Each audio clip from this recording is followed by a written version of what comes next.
প্রিয় শিক্ষার্থীরা, পদার্থবিজ্ঞান প্রথম পত্র তৃতীয় অধ্যায় গতিবিদ্যা ক্লাসে তোমাদের সকলকে স্বাগতম।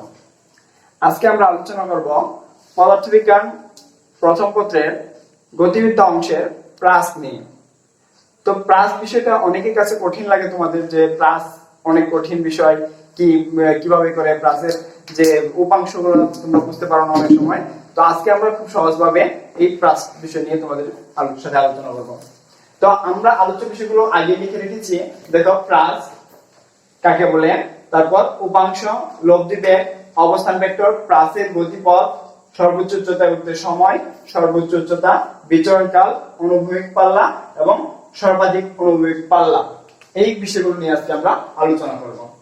আমি তোমাদের বোঝানোর সুবিধার্থে চিত্রটা আগেই এঁকে রেখেছি যাতে সময় কম লাগে, সময়ের সুবিধার জন্য। তো এখন আমরা আগে প্রাসটা বোঝার চেষ্টা করি। দেখো, এখানে একটা প্রাস আছে। প্রাস জিনিসটা কি? যে তির্যকভাবে শূন্যে নিক্ষিপ্ত বস্তুর গতিপথকে বলা হয় প্রাস।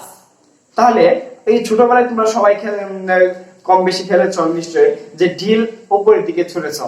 তাহলে একটা ঢিল উপরের দিকে ছুঁড়লে এটা যে পথে পরিভ্রমণ করে এই পথটাকে বলা হয় প্রাস। তাহলে এই ঢিলটা আমরা ধরে নিলাম ও বিন্দু থেকে নিক্ষেপ করা হচ্ছে। যে বিন্দু থেকে এই ঢিলটা নিক্ষেপ করা হচ্ছে এই ঢিলটাকে বলা হয় বা প্রাসটাকে বলা হয় নিক্ষেপণ বিন্দু। এবং এই নিক্ষেপণ বিন্দু থেকে যে বেগে নিক্ষেপ করা হয় তাকে বলা হয় নিক্ষেপণ বেগ। তাহলে আমরা ধরে নিলাম এই নিক্ষেপণ বেগটা কত? ভি। এখন দেখো, এখানে নিক্ষেপণ বেগটা কোন দিকে হওয়ার কথা? সোজা উপরের দিকে। কিন্তু এই ঢিলটা কোন দিকে যাচ্ছে? এই সোজা উপরে উঠতেছে এবং ডান দিকে যাচ্ছে। আস্তে আস্তে একটা সময় সর্বোচ্চ উচ্চতায় উঠে তারপর আবার নিচের দিকে চলে আসবে। তাহলে এই যে এই নিচের দিকে চলে আসছে, তার উপরের দিকে উঠতেছে প্রথমে, আবার নিচের দিকেও নামতেছে। তাহলে এই যে বেগটা, যে বেগে নিক্ষেপ করা হয়েছে অর্থাৎ নিক্ষেপণ বেগটা দুইটা উপাংশে ভাগ হয়ে যায়। উপাংশ দুইটা কি কি? অনুভূমিক উপাংশ এবং উলম্ব উপাংশ। অর্থাৎ এখান থেকে সামনের দিকেও যাচ্ছে, দেখো ডান দিকেও যাচ্ছে, আবার উপরের দিকে উঠেছে। তাহলে দুইটা উপাংশে ভাগ হয়ে গেছে। তাহলে দুইটা উপাংশকে আমরা নাম দিও কি? এক্স অক্ষ বরাবর যে উপাংশ বা এক্স অক্ষের সমান্তরালে যে উপাংশ কাজ করছে সেটাকে বলে আমরা অনুভূমিক উপাংশ। এক্স অক্ষের সমান্তরালে যে উপাংশ কাজ করে সেটাকে আমরা অনুভূমিক উপাংশ বা ভিএক্স বলি। VX equal two cos theta not. Theta naught কেন? মানে নিক্ষেপণ বা কোনো কিছু সূচন বা শুরু করতে গেলে আমরা নট দিয়ে প্রকাশ করি। তাহলে ভিএক্স ইকুয়াল টু কে v not cos theta naught. অর্থাৎ বেগের অনুভূমিক উপাংশটা হচ্ছে v not cos theta naught. আবার দেখো, বেগের উলম্ব উপাংশ v y equal to v naught sin theta naught. তাহলে বেগের অনুভূমিক উপাংশ হচ্ছে v not cos theta naught এবং উলম্ব উপাংশ হচ্ছে v naught sin theta naught. তাহলে আমরা এটা লিখব vx equal to v not cos theta naught এবং vy equal to v naught sin theta not. এখন দেখো যে অনুভূমিক উপাংশ বরাবর আমরা জানি বেগ v ইকুয়াল টু কি? ভি নট মাইনাস জিটি না? এই ক্ষেত্রে দেখো, x অক্ষ বরাবর যখন বস্তুটা যাবে তখন এই x অক্ষ বরাবর অভিকর্ষ ত্বরণ g এর মান 0। যখন কোনো একটা বস্তু ভূমির সমান্তরালে চলে তখন তার উপর অভিকর্ষ বল কোনো কাজ করতে পারে না। যেহেতু অভিকর্ষ বলের প্রভাব 0, সুতরাং এই g এর মানটা 0। g এর মান যেহেতু 0, তাহলে v ইকুয়াল টু কি? v নট অনুভূমিক উপাংশ বিধায় কি হবে? v not cos theta naught. তাহলে আমরা vx ইকুয়াল টু লিখতে পারি কি? v not cos theta naught minus g এর মান কত? 0, সুতরাং g এর মান লিখলাম না। আর vy এর ক্ষেত্রে y অক্ষ বরাবর বেগের উপাংশ vy equal to v not sin theta naught minus gt। কারণ কি? gt দেয়া হয়েছে এখানে, কারণ হচ্ছে যে এই যে উলম্ব অক্ষ বরাবর কি অভিকর্ষ ত্বরণ ক্রিয়াশীল। কোন বস্তুকে যদি আমরা উপরের দিকে নিক্ষেপ করি বা বস্তুটা নিচের দিকে নামে তখন অভিকর্ষ ত্বরণ কাজ করে। সেই জন্য আমরা কি করব? মাইনাস gt দিব। তাহলে vy equal to v not minus কি? v not sin theta minus gt। উলম্ব অক্ষ বরাবর কোণের মান sin থিটা আর অনুভূমিক বরাবর cos থিটা দেব। বুঝতে পেরেছো? তাহলে যদি তোমাদের বলা হয় যে লব্ধি বেগের মান কত, তাহলে লব্ধি বেগ ভি ইকুয়াল টু কি হবে, লব্ধি বেগ v equal to v x square plus v y square. তাহলে লব্ধি বেগের মান v x square plus v y square হবে। বুঝতে পেরেছো? আচ্ছা, এখন যদি বলা হয় যে বস্তুটাকে বা প্লাসটাকে কত কোণে নিক্ষেপ করা হয়েছিল, তাহলে আমরা এই যে কত কোণে নিক্ষেপ করা হয়েছিল থিটা এর মান নির্ণয় করতে হবে। তাহলে নিক্ষিপ্ত কোণ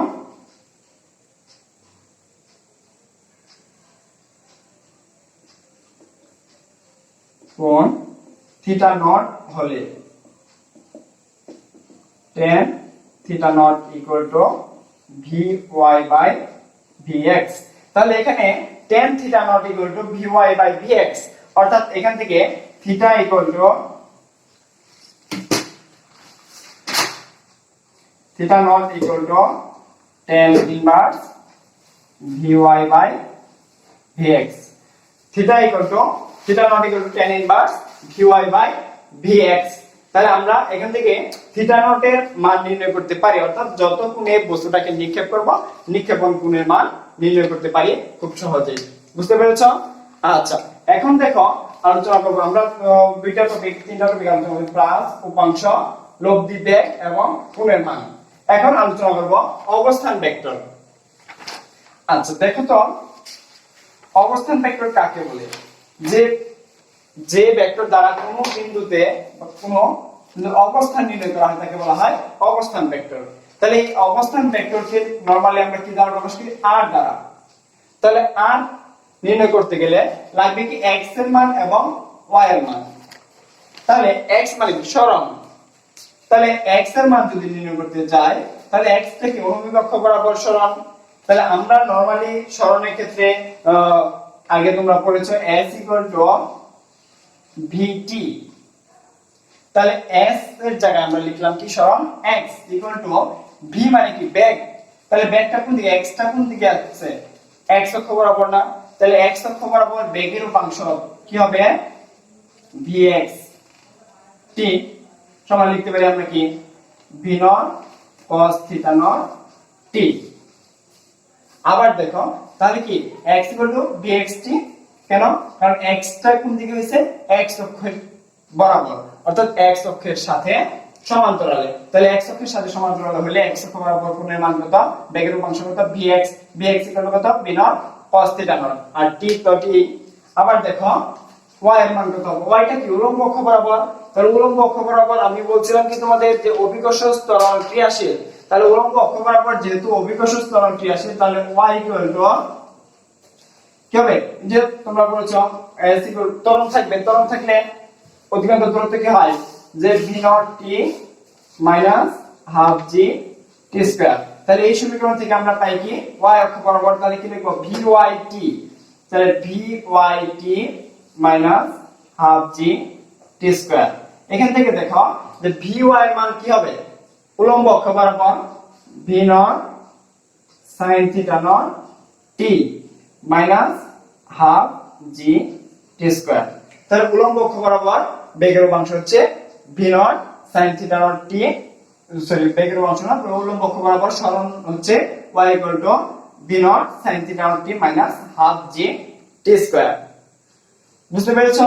তাহলে x অক্ষ বরাবর এই সরণ x এর মান হচ্ছে এত, এবং y অক্ষ বরাবর সরণ y এর মান হচ্ছে এত। তাহলে অবস্থান ভেক্টর r হবে কত? অবস্থান vector r √x square plus y square. তাহলে এই r √x square plus y square থেকে আমরা অবস্থান ভেক্টর r এর মান নির্ণয় করতে পারি। এখন একটা জিনিস লক্ষ্য করো, এই যে p টা হচ্ছে অবস্থান ভেক্টর, এই OP হচ্ছে কি? r। OP r, যেটা অবস্থান ভেক্টর নির্দেশ করে। এখন এই যে O এবং P সরাসরি যোগ করলে আমরা যে কোণে নিক্ষেপ করেছিলাম, এই যে OP পথে গেছিল কালো রেখাটা, দেখো সেই পথে কি প্লাসটা কে গতিশীল ছিল, কিন্তু আমরা OP রেখাটা যোগ করলে কোণের মানের পরিবর্তন ঘটে, অর্থাৎ এই কোণের মানটা থিটা নট থাকে না, কি হয়ে যায়? Theta naught prime.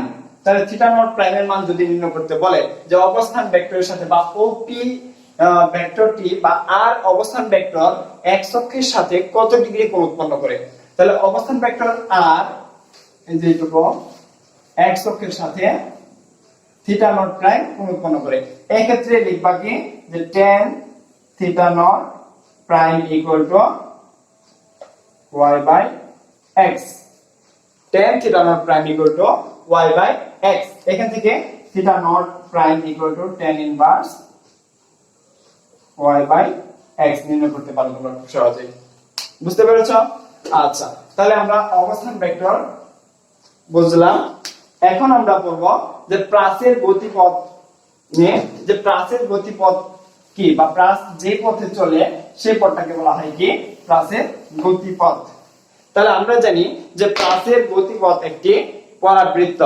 তাহলে প্রাসের গতিপথ একটি পরাবৃত্ত হলে তাহলে দেখো যে প্রাসের গতিপথ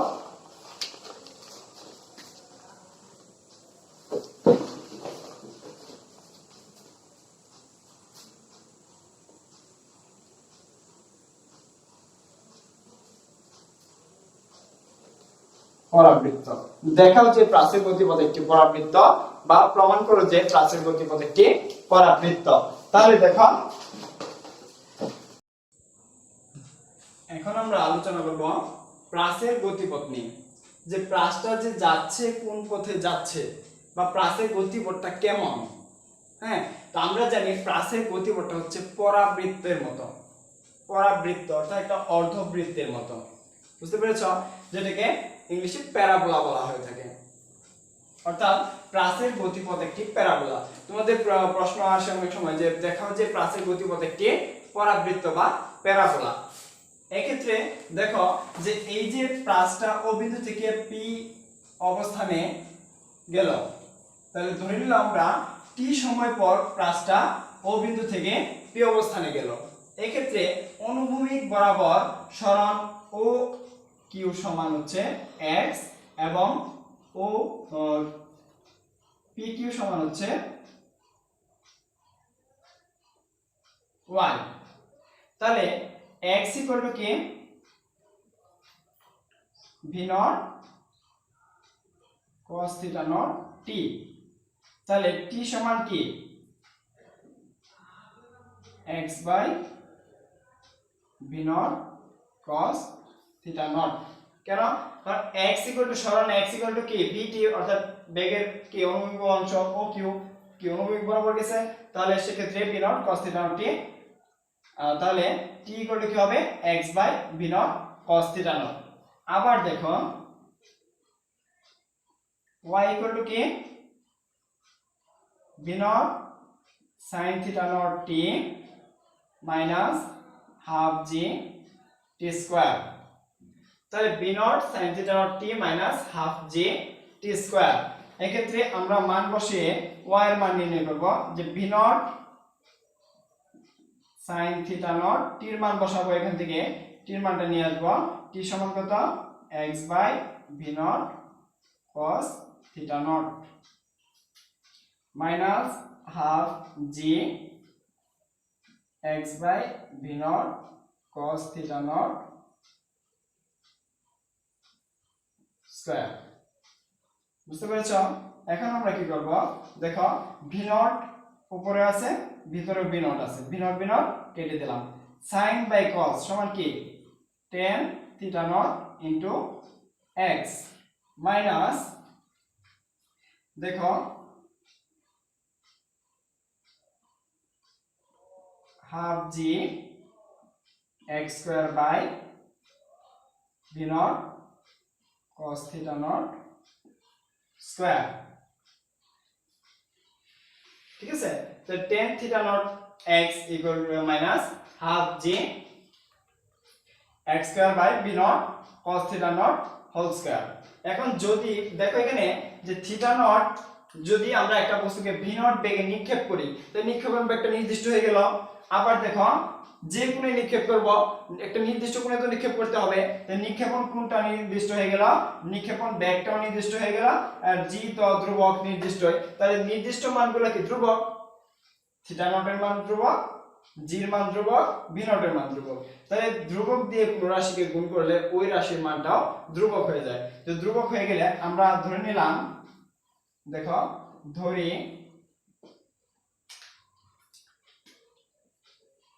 tan theta not equal to b এবং half g 1 by v naught cos theta naught square equal to c। তাহলে এই মানগুলো যদি আমরা এখানে বসাই, tan theta naught এর মান বসিয়েছি কি b, তাহলে bx মাইনাস এই হাফ, এইটুকু হচ্ছে ধ্রুবক, এইটুকুর মান আমরা c পেয়েছি, তাহলে c into x স্কয়ার, তাহলে cx স্কয়ার। তো y equal to bx minus cx square. সুতরাং y equal to bx minus cx square এটা হচ্ছে একটা পরাবৃত্তের সমীকরণের রূপ। তাহলে পরাবৃত্তের সমীকরণ কি y equal to bx minus c square. যেহেতু y equal to bx minus c square পেয়েছি, এটা একটা পরাবৃত্তের সমীকরণের মতো দেখতে, সুতরাং এটা একটি পরাবৃত্ত, অর্থাৎ প্রাচীর গতিপথ একটি পরাবৃত্ত। বুঝতে পেরেছো? এখন দেখো যে এই প্রাচটাকে যে আমরা নিক্ষেপ করলাম, নিক্ষেপ করার ফলে এটি সর্বোচ্চ উচ্চতায় উঠতে কত সময় লাগবে, কারণ এই প্রাচটা একটা নির্দিষ্ট কি উচ্চতা পর্যন্ত উঠতে পারে। কারণ এই যে দেখো এখান থেকে নিক্ষেপ করার পর এই উচ্চতায় ওঠার পর কি এটা আর উপরের দিকে উঠবে না, এরপর কি নিচের দিকে নামতে থাকবে। তাহলে এই যে সর্বাধিক যত উচ্চতায় উঠতে পারলো প্রাচটি, এটাকে বলা হয় সর্বোচ্চ উচ্চতা। তাহলে সর্বোচ্চ উচ্চতাকে আমরা h দিয়ে প্রকাশ করলাম। এক্ষেত্রে দেখো সর্বাধিক উচ্চতায় উঠতে প্রাচটির কত সময় লেগেছে।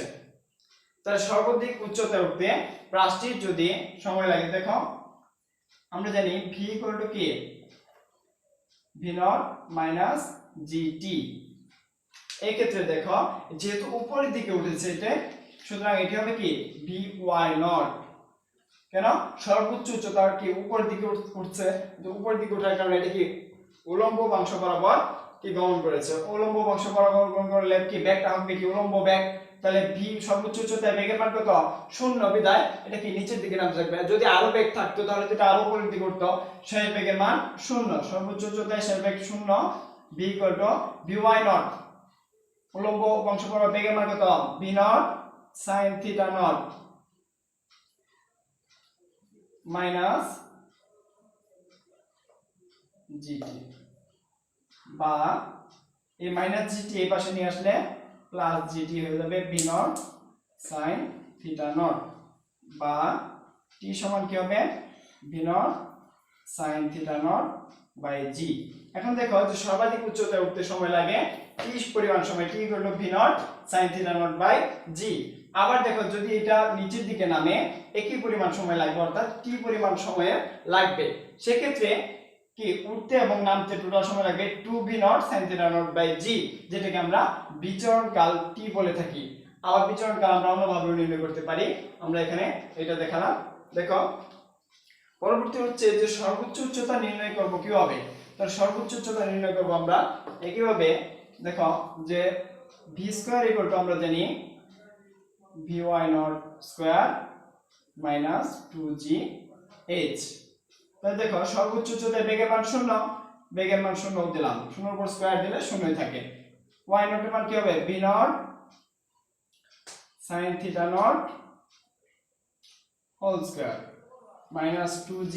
সর্বোচ্চ উচ্চতায় যেহেতু আমরা ক্যাপিটাল H ধরেছি, আমরা স্মল h এর মান বসাবো ক্যাপিটাল H, বা এই মাইনাস 2g যদি বাম পাশে নিয়ে আসি তাহলে কি হবে plus 2g h equal to v naught sin theta naught whole square, বা সর্বোচ্চ উচ্চতা h ইকুয়াল টু কি হবে v naught sin theta naught whole square by 2g।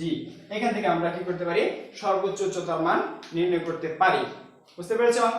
আচ্ছা, এখন যদি আমরা নির্ণয় করি কি যে বিচরণ কাল, তাহলে বিচরণ কাল নির্ণয় করতে গেলে আমরা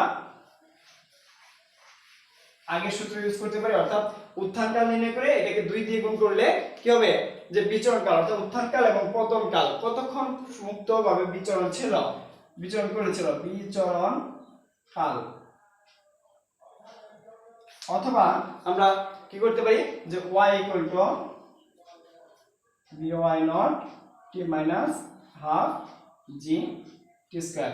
এটা তোমরা পড়েছো যে s equal to v not t minus half g t square. এই সমীকরণের সাদৃশ্য s মানে সরণ, আমরা যেহেতু এটা উল্লম্ব সরণ এই জন্য y দিলাম। হ্যাঁ, s এর জায়গায় y হবে। তাহলে দেখো যে উল্লম্ব সরণের ক্ষেত্রে বিচরণ কালের ক্ষেত্রে যে এই বিন্দু থেকে যাত্রা শুরু করে আবার একই বিন্দুতে ফেরত আসার কারণে যে বিন্দু থেকে যাত্রা শুরু করছে আবার ওই বিন্দুতে ফেরত আসছে, সেটা ভূমি থেকে উচ্চতার মান কত? 0, কারণ উল্লম্ব দিকে কোনো সরণ হয় নাই। সরণ না হওয়ার কারণে y এর মান 0। তো y 0 হলে by নট কি হবে? v not sin theta not t minus half g t square, বা এই minus half g t square এই পাশে নিয়ে আসলে plus half g t square equal to B not sine theta nought t. এখন দেখো যে উভয় পক্ষ থেকে যদি আমরা একটা করে টি বাদ দেই তাহলে থাকবে কি g t by 2 equal to B not sine theta naught, বা এই টিটাকে যদি আমরা এই পাশে বাইরে রেখে দিই t ইকুয়াল টু কি হবে? g বাই 2 টা ওই পাশে চলে যাবে, ওই পাশে চলে গেলে উল্টে যাবে, উল্টে গেলে 2v naught sin theta not by কি হবে? 2v naught sin theta not by হচ্ছে g। তাহলে এটাকে আমরা ক্যাপিটাল টি দিয়ে লিখব, অর্থাৎ t equal two capital T. যেহেতু বিচরণ কাল এই জন্য আমরা একটু ব্যতিক্রম করে ক্যাপিটাল টি দিয়ে লিখবো। আর নরমালি বিচরণ কালকে ক্যাপিটাল টি দিয়ে লেখা হয়। তোমরা ইচ্ছা করলে শুরু থেকে ক্যাপিটাল টি দিয়ে লিখতে পারো। বুঝতে পেরেছো? তাহলে এইভাবে আমরা বিচরণ কাল নির্ণয় করব। তাহলে বিচরণ কাল গেল। এখন হচ্ছে অনুভূমিক পাল্লা। তাহলে অনুভূমিক পাল্লাটা কি? যে অনুভূমিক ভাবে কোন একটা বস্তু যে প্রাসটা কি করলাম, নিক্ষেপ করলাম, অনুভূমিক ভাবে ও বিন্দু থেকে যত দূরত্ব x অক্ষ বরাবর যত দূরত্ব অতিক্রম করে, তাহলে এখান থেকে এই পর্যন্ত অতিক্রান্ত দূরত্ব ধরে নিলাম আমরা r। তাহলে অনুভূমিক পাল্লা যদি r হয় তাহলে দেখো অনুভূমিক পাল্লা r নির্ণয়। তাহলে দেখো এখানে এই r সমান কি? x, আমরা প্রথমে x দিয়ে করেছিলাম না? তাহলে x r সমান হবে না, কারণ এই যে অনুভূমিক বরাবর কোন একটা প্রাসের সরণটা হচ্ছে কি x ধরেছিলাম। এখন এই সরণটা যদি সম্পূর্ণ সরণ ধরি সেটা হয়ে যায় পাল্লা, তাহলে x হবে r।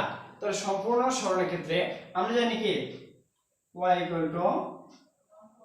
tan theta not x minus half g x square by b naught cos theta not square.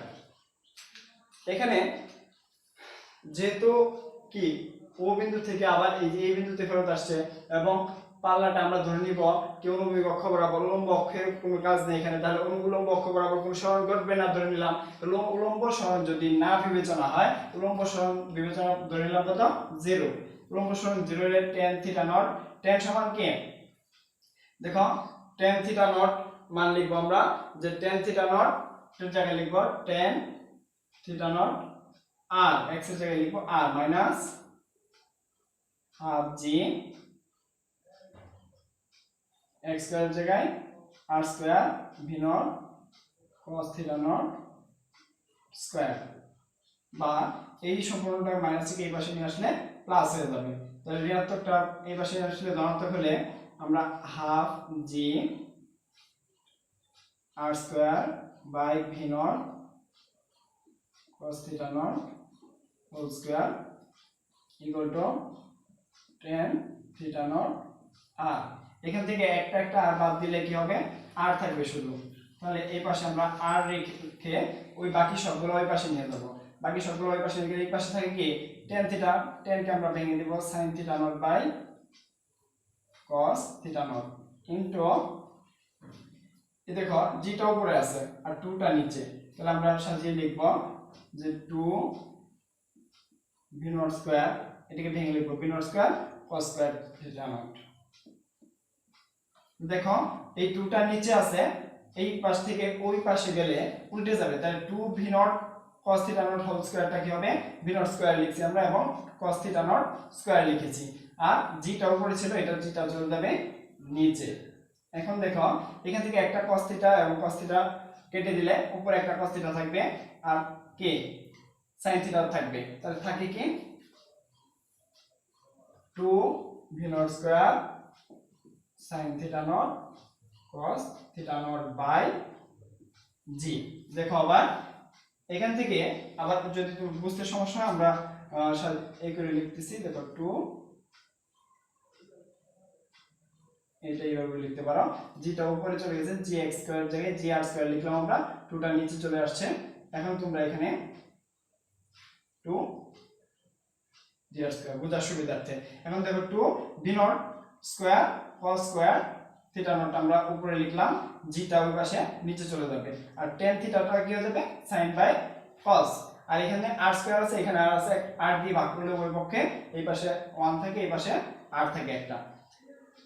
তাহলে দেখো আমরা আবার এখানে সূত্র পেয়েছি 2 sin থিটা cos থিটা সমান কি 2 sin theta not cos theta naught সমান কি sin 2 থিটা নট, ঠিক আছে। তাহলে এই ক্ষেত্রে আমরা লিখতে পারি সমান দেখো v not square sin 2 theta not by g.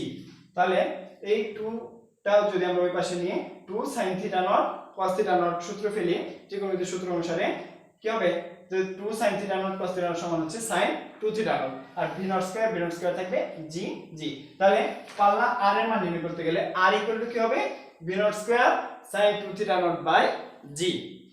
বুঝতে পেরেছো? যদি বুঝতে সমস্যা হয় আমাকে ভিডিও কমেন্টে জানাবে, আমি আবার বুঝিয়ে দিব তোমাদের। এখন দেখো যে যদি কোনো একটা প্লাসের ক্ষেত্রে যে সর্বাধিক কে অনুভূমিক পাল্লার মান কত, যে অর্থাৎ সর্বাধিক কত কোণে নিক্ষেপ করলে, প্রশ্নটা আসে এভাবে যে সর্বাধিক কত কোণে নিক্ষেপ করলে কি পাল্লার মান সর্বাধিক হবে, অর্থাৎ কত কোণে নিক্ষেপ করলে। তাহলে যদি আমরা কোনো একটা বস্তুকে নিক্ষেপ করি তাহলে এই যে কোণের মানটা সর্বোচ্চ কত হলে এই পাল্লার মান সর্বোচ্চ হবে, অর্থাৎ সর্বোচ্চ দূরত্বে যাবে, বা একটা ঢিলকে তুমি সর্বোচ্চ দূরত্বে নিতে হলে তোমার শক্তি প্রয়োগ করে সর্বোচ্চ দূরত্বে নিতে হলে কে কত কোণে নিক্ষেপ করতে হবে, এই কোণের মানটা আমরা নির্ণয় করব। এই কোণের মানটা নির্দিষ্ট। তাহলে দেখো যে যদি sin 2 থিটা নটের মান, কারণ এই যে পাল্লা আর ইকুয়াল আমরা পেয়েছিলাম কে v not square sin 2 theta not by g, এখানে জি ধ্রুবক ভি নট স্কয়ার ধ্রুবক, তাহলে এই ভি নট স্কয়ার এবং জি এর মান নির্দিষ্ট, এটা আমরা বাদ দিলাম। তাহলে r সমানুপাতিক বাদ দিলে কি হবে sin 2 থিটা নট, তাহলে sin 2 থিটা নটের মান যত বেশি হবে r এর মান তত বেশি হবে, যেহেতু সমানুপাতিক। তাহলে আমরা জানি যে r এর sin 2 থিটা নটের সর্বোচ্চ মান sin 2 থিটা নট এর সর্বোচ্চ মান প্লাস 1, তাহলে sin 2 theta naught equal two 1 বা sin 2 theta naught equal two sin 90 ডিগ্রির মান হচ্ছে 1, sin 90 ডিগ্রির মান প্লাস 1 বা 2 থিটা নট আমরা লিখতে পারি কত 90 ডিগ্রি, অতএব থিটা নট সমান কত হবে 45 ডিগ্রি। তাহলে কোনো একটা বস্তুকে বা প্লাসকে যদি আমরা 45 ডিগ্রি কোণে নিক্ষেপ করি তাহলে এটা সর্বোচ্চ দূরত্বে কে দূরত্বে যাবে বা দূরত্ব অতিক্রম করবে। তো ও বিন্দু থেকে সর্বোচ্চ দূরত্বে প্লাসকে নিক্ষেপ করতে হলে আমাদের 45 ডিগ্রি কোণে নিক্ষেপ করতে হবে। তো প্লাস বিষয়ে যদি কোনো সমস্যা থাকে অবশ্যই কমেন্টে জানাবে, আর যদি তোমাদের কোনো অন্যান্য কোনো অধ্যায়ে বা কোনো সমস্যা থাকে, কোনো বিষয় সমস্যা থাকলে অবশ্যই কমেন্টে জানাবে। আশা করি তোমাদের পরবর্তী লেকচারগুলোতে আমরা এই বিষয়ে আলোচনা করব। সবাই ভালো থেকো, সুস্থ থেকো, সকলের সুস্বাস্থ্য কামনা করে আজকের মতো এখানেই শেষ করছি। আল্লাহ হাফেজ।